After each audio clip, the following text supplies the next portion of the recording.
on tonight's rounds and Thursday's action. Let's bring in teen sports reporter and journalist Chase Coburn, host of the Chase's Sports News podcast. Chase, I've heard great things about you. Good morning. I've been excited to meet you. Good morning. Thank you so much for having me. I appreciate it. Let's talk about Fernando Mendoza. Goes first overall. Not a surprise, but do you think the Raiders made the right pick?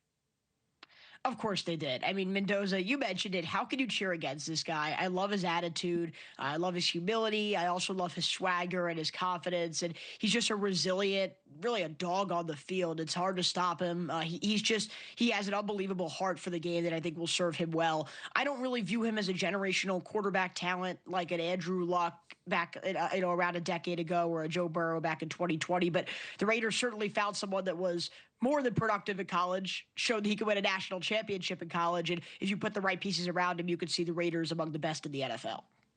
So let's take a look at the rest of the top 10 picks. Who other than Mendoza, of course, do you think will make an immediate impact for their new team?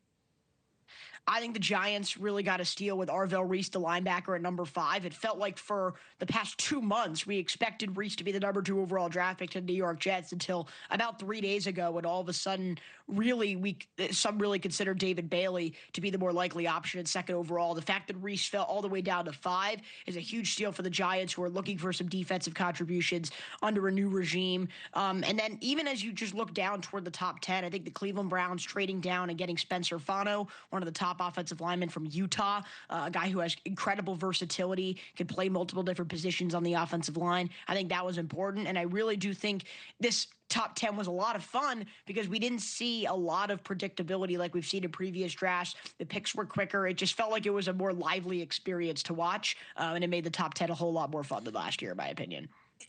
You mentioned it wasn't as predictable this year. Any surprises for you of players taken off the board last night?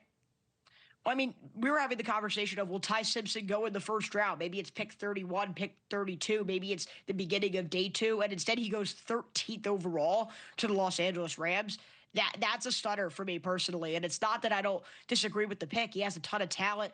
And I honestly do think it's a perfect situation for him. Only after 15 collegiate starts, he gets to learn under an offensive head coach in Sean McVay, learn under a quarterback in Matthew Stafford. But with the Rams really looking to win right now with the reigning MVP in quarterback Matthew Stafford, I am shocked that they picked him this high. I'm shocked they didn't try to get him in day 2 or trade up to get him. But there were some teams behind him, maybe Tampa Bay, the New York Jets, at some point the Arizona Cardinals, that would have considered him. So I think the Rams are trying to look long-term here and think, let's have him develop under Stafford for a year or 2 and find our quarterback of the future and make sure he's ours and not, just rely on Tampa Bay and New York and Arizona passing up on him. So it's certainly an interesting pick. We'll see how it pans out. A lot of these are great and a lot of these are bad when you try to play the almost 2 different eras kind of at once. But Ty Simpson certainly has the talent, and he's in a position that I believe will cater to his needs whenever he's ready.